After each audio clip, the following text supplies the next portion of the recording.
Hello, friends. Welcome back to CMS Creations. It's me, ഷുഹൈദ് CM. നമ്മൾ നോക്കാൻ പോകുന്നത് October 2023 കേട്ടിട്ട് കാറ്റഗറി 3 പാർട്ട് 2 പറയുന്ന ഭാഗത്ത് നമുക്കൊന്നെങ്കിൽ ഇംഗ്ലീഷ് അല്ലെങ്കിൽ മലയാളമാണ് വരുന്നത്. ആ ഇംഗ്ലീഷിൽ ചോദിച്ചിട്ടുള്ള ഒരു 10 ചോദ്യവും അതിൻ്റെ ആൻസറാണ് നമ്മൾ നോക്കാൻ പോകുന്നത്. അപ്പോൾ ഏതൊക്കെ ചോദ്യങ്ങളാണ് ചോദിച്ചിട്ടുള്ളത്, എങ്ങനെയാണ് അതിൻ്റെ ആൻസറുകൾ ജസ്റ്റ് വരുന്നത് എന്നുള്ളത് നമുക്ക് ജസ്റ്റ് ഒന്ന് നോക്കാം. ഇംഗ്ലീഷിൻ്റെ ജസ്റ്റ് ഒരു PYQ ക്വസ്റ്റ്യൻ നമ്മളൊന്ന് ജസ്റ്റ് ഒന്ന് ചെക്ക് ചെയ്യുന്നുള്ളൂ കേട്ടോ. അപ്പോൾ നമുക്ക് അതിൻ്റെ ക്വസ്റ്റ്യനും ആൻസറുകളൊന്ന് ചെക്ക് ചെയ്യാം. ഇപ്പോൾ ഓരോ ക്വസ്റ്റ്യനും നമ്മളിവിടെ കാണിക്കുമ്പോൾ നിങ്ങൾ അതിൻ്റെ ആൻസർ ഒന്ന് പറയാൻ ശ്രമിക്കുക, എന്നിട്ട് നിങ്ങൾ അതിൻ്റെ ആൻസർ കറക്റ്റ് ആണോ നോക്കുക കേട്ടോ. ഇപ്പോൾ നമ്മൾ മലയാളത്തിൽ പറഞ്ഞ പോലെ തന്നെ ഇംഗ്ലീഷിലും ഫസ്റ്റത്തെ 10 ചോദ്യം 30 ചോദ്യമാണുള്ളത്, 41 തൊട്ട് 70 വരെ. അതിൽ 41 തൊട്ട് 50 വരെയുള്ള ചോദ്യം എന്ന് പറയുന്നത് ഒരു പാസേജ് തന്നിട്ട് ആ പാസേജിനെ അടിസ്ഥാനമാക്കിയിട്ട് നമുക്കൊരു 10 ചോദ്യമുണ്ട്. അതിൻ്റെ ആൻസറുകളാണ് ഈ 41 മുതൽ 50 വരെയുള്ള ചോദ്യങ്ങൾ വരുന്നത്. ബാക്കിയാണ് നമുക്ക് ബാക്കിയുള്ള ക്വസ്റ്റ്യൻസുകൾ വരുന്നത്. ഓക്കെ, അപ്പോൾ ആ ക്വസ്റ്റ്യൻസുകൾ നമുക്ക് നോക്കാം. 51, remind him of the ostensible reason of our meeting. The word that can be replace ostensible is admirable, apparent, appropriate, apples. ഇതിൽ ഏതാണ് ഓസ്റ്റൻസിബിൾ എന്ന് പറയുന്ന സെൻറ്റൻസിന് അല്ലെങ്കിൽ ആ വേർഡിന് പകരം നമുക്ക് വെക്കാൻ പറ്റുന്നത്? അതിന് എന്താണ് ഓസ്റ്റൻസിബിൾ എന്ന് പറഞ്ഞു കഴിഞ്ഞാൽ അത് പ്രത്യക്ഷമായ എന്നൊരു ഇത് വരുന്നതാണ് കേട്ടോ. പ്രത്യക്ഷമായ എന്നുള്ളൊരു അർത്ഥം വരുന്നൊരു വേർഡാണ് ഈ ഓസ്റ്റൻസിബിൾ എന്ന് പറയുന്നത്. അത് ഈ 4 ഓപ്ഷനിൽ ഏതായിരിക്കും എന്നുള്ളത് നിങ്ങളൊന്ന് പറഞ്ഞേ. ആദ്യം നിങ്ങൾ പറയുക, എന്നിട്ട് നിങ്ങൾ ആൻസറിലോട്ട് നോക്കുക കേട്ടോ. ഏതായിരിക്കും വരിക? അഡ്മിറബിൾ എന്ന് പറഞ്ഞു കഴിഞ്ഞാൽ പ്രശംസനീയം എന്നൊക്കെ വാക്ക് വരുന്നൊരു വേർഡാണ്. അപ്പാരൻ്റ് എന്ന് പറഞ്ഞാൽ പ്രത്യക്ഷമായ, കണ്ടോ, ഓസ്റ്റൻസിബിളിൻ്റെ അതേ വാക്ക് തന്നെയാണ് അപ്പാരൻ്റ് വരുന്നത്. അപ്രോപ്രിയേറ്റ് നമുക്ക് പിന്നെ അറിയാവുന്നതാണ്, ഉചിതമായ. പിന്നെ അപ്പിൾസ് എന്ന് പറഞ്ഞു കഴിഞ്ഞാൽ കരഘോഷം എന്നൊക്കെ പറയും കേട്ടോ. അപ്പോൾ ഇതിൽ സെയിം സെൻറ്റൻസിൻ്റെ അല്ലെങ്കിൽ സെയിം വേർഡ് മീനിങ് വരുന്ന അല്ലെങ്കിൽ ആ ഓസ്റ്റൻസിബിളിന് പകരം നമുക്ക് വെക്കാൻ പറ്റുന്ന ഏതാണ്? അപ്പാരൻ്റ്. ഓപ്ഷൻ ബി അപ്പാരൻ്റ് ആണ് അല്ലേ. ഇനി രണ്ടാമത് ചോദിച്ചത് dash dum they eight all the food. On them എന്നാണോ വരിക, ഓഫ് ദം എന്നാണോ വരിക, ഡ്യൂറിങ് ദം എന്നാണോ വരിക, ബിറ്റ്വീൻ ദം എന്നാണോ വരിക? ഇതിലേതാണ് വരിക? ഓക്കെ, ഓപ്ഷൻ ഡി ആണ് ഇവിടെ വരുന്നത്. Between them they eight all the food. Then മൂന്നാമത്തെ ചോദ്യം, U ought to look after your aged parents.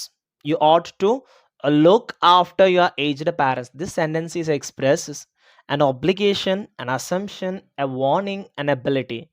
ഈ സെൻറ്റൻസ് എന്താണ് വരുന്നതെന്ന് വെച്ചാൽ ഒബ്ലിഗേഷൻ എന്ന് പറഞ്ഞു കഴിഞ്ഞാൽ എന്താ പറയുക? റെസ്പോൺസിബിലിറ്റി അല്ലെങ്കിൽ നമ്മളുടെ ബാധ്യത എന്നൊക്കെ പറയും അല്ലേ. അസംഷൻ എന്ന് പറഞ്ഞു കഴിഞ്ഞാൽ എന്താ പറയുക? നമ്മളുടെ ഒരു അസംഷൻ എന്നൊക്കെ പറയും, നമ്മൾ അനുമാനിക്കുക, ചിന്തിക്കുക അല്ലേ. അതേപോലെ തന്നെ വാർണിംഗ് എന്ന് പറഞ്ഞു കഴിഞ്ഞാൽ മുന്നറിയിപ്പാണ്. എബിലിറ്റി എന്ന് പറഞ്ഞു കഴിഞ്ഞാൽ നമ്മളുടെ കഴിവാണ്. ഇതിൽ ഏതാണ് ഈ സെൻറ്റൻസ് വരുന്നത്? ഏജ്ഡ് പാരൻസിനെ നോക്കണം എന്നൊക്കെ പറയുന്നതൊക്കെ ഇത് ഏതാ വരുന്നത്? ആൻ ഒബ്ലിഗേഷൻ ആണ് വരുന്നത് അല്ലേ. നിങ്ങൾ ആൻസർ ആദ്യം നോക്കിയിട്ട് ഇതിൻ്റെ ആൻസർ നോക്കുക കേട്ടോ. ആൻ ഒബ്ലിഗേഷൻ ആണ് വരുന്നത്. ദെൻ നാലാമത്തെ ചോദ്യം വരുന്നതാണ് pick out the sentence that is acceptable. Acceptable ആയിട്ടുള്ള സെൻറ്റൻസ് ഇതിൽ ഏതാണെന്നാണ് ചോദ്യം. One of my friends works in A bank. One of my friends work in a bank. One of my friends have been working in a bank. One of my friends working in a bank. ഇതിൽ ഏതാണ് correct sentence വരുന്നതെന്നാണ് ചോദ്യം. ഏതാ വരുന്നത്? Correct option വരുന്നത് option A ആണ്. One of my friends works in A bank. Then അഞ്ചാമത് ചോദിച്ചൊരു ചോദ്യം, nothing is impossible. Nothing is impossible. isn't it, is it, does it, doesn't it? ഇതിൽ ഏതാണ് വരിക? നത്തിങ് ഈസ് ഇമ്പോസിബിൾ നമ്മളെപ്പോഴും പറയുന്ന അല്ലേ. Nothing is impossible. This is also impossible. കേട്ടിട്ടും എന്താണ്? ഇമ്പോസിബിൾ ആണ് നമ്മളൊന്ന് പരിശ്രമിച്ചു കഴിഞ്ഞാൽ അല്ലേ. Nothing is impossible. isn't it, is it, does it and doesn't it? ഏതാ വരിക? ഇതിൻ്റെ കറക്റ്റ് ആൻസർ വരുന്ന ഏതാണ്? ഓപ്ഷൻ ബി ആണ്, is it. ദെൻ ആറാമത്തെ ചോദ്യം, he asked her do you know me. This can be reported as. Reported സെൻറ്റൻസിൽ പറയാനാണ് കേട്ടോ. He asked her if she did knew him. He asked her if she known him. He asked her if she know him. He asked her if she does knew him. Okay. Then ഇതിലേതാ വരിക? നിങ്ങൾ പറ.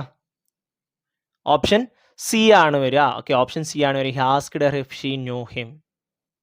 Then ഏഴാമത്തെ ചോദ്യം, the job came like a bolt from blue. Here, bolt from blue means sudden and hilarious, sudden and auspicious, sudden and unexpected, sudden and shattering.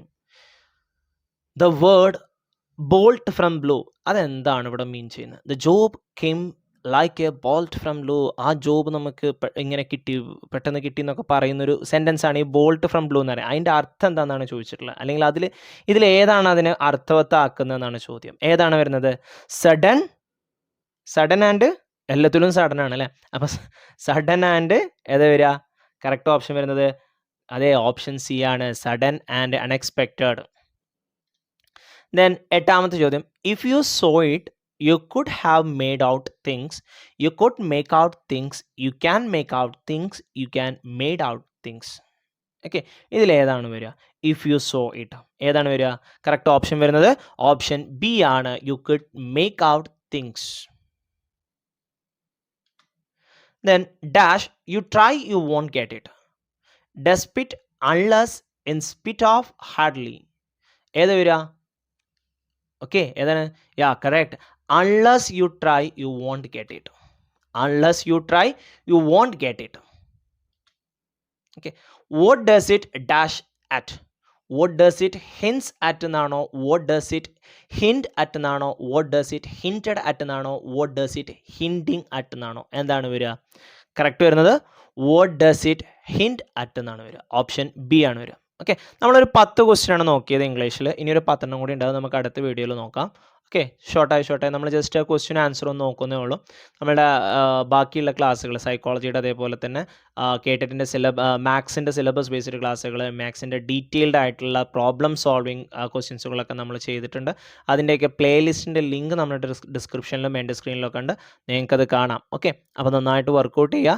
നിങ്ങൾക്ക് കിട്ടട്ടെ എന്ന് ആശംസിക്കുന്നു. എല്ലാവിധ ആശംസകളും നേരുന്നു. Okay, wish you all the very best. അപ്പോൾ ഓർക്കുക, nothing is impossible. അസാധ്യമായ ഒന്നും തന്നെ ഇല്ല. പരിശ്രമിച്ചാൽ സാധിക്കാൻ കഴിയാത്തതായിട്ട് ഒന്നും തന്നെ ഇല്ല. മുട്ടുവിൻ തുറക്കപ്പെടും. നമ്മൾ മുട്ടിയാലേ തുറക്കുള്ളൂ. അതിനനുസരിച്ച് നമ്മൾ പരിശ്രമിക്കുക. നമ്മൾ പരിശ്രമിക്കുന്നതിനുള്ള ഫലം തീർച്ചയായിട്ടും നമുക്ക് കിട്ടുന്നുള്ള കാര്യത്തിൽ ഇതിൽ യാതൊരു സംശയവും വേണ്ട. ഓക്കെ, അപ്പോൾ നന്നായിട്ട് പരിശ്രമിക്കുക, നന്നായിട്ട് പ്രാക്ടീസ് ചെയ്യുക, നന്നായിട്ട് എഴുതാൻ കഴിയട്ടെ എന്ന് ആശംസിക്കുന്നു. കേട്ടിട്ട് എന്തായാലും നമുക്ക് ഈ നെഗറ്റീവ് മാർക്കുകൾ ഇല്ലാത്തത് കൊണ്ട് തന്നെ നമുക്കെല്ലാം കറുപ്പിക്കാം.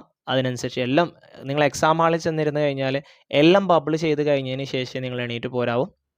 യാതൊരു കാരണവശാലും ഒന്നും എന്ത് ചെയ്യരുത്, മിസ് ചെയ്യരുത്. ടൈമിങ് നോക്കിയിട്ട് അതിനനുസരിച്ച് എഴുതുക. ഓക്കെ, നിങ്ങൾക്ക് ആവശ്യമായിട്ടുള്ള ക്ലാസ്സുകൾ പ്രീവിയസ് ഇയർ ക്വസ്റ്റ്യൻ പേപ്പറിൻ്റെ ക്ലാസ്സുകളുടെ ലിങ്കുകളൊക്കെ ഒരു പ്ലേലിസ്റ്റ് ആക്കി നമ്മൾ ഇട്ടിട്ടുണ്ട്, നിങ്ങൾക്ക് കാണാം. മാത്സ്, എൻ്റെ സബ്ജക്റ്റ് മാത്സ് ആയതുകൊണ്ട് തന്നെ അതിൻ്റെ ഡീറ്റെയിൽ ആയിട്ടുള്ള ക്ലാസ് നിങ്ങൾക്ക് ഇതിൽ കാണാൻ പറ്റും. Okay, so wish you all the very best and do your level best. Okay, and thank you for watching this video. Bye bye, see you soon.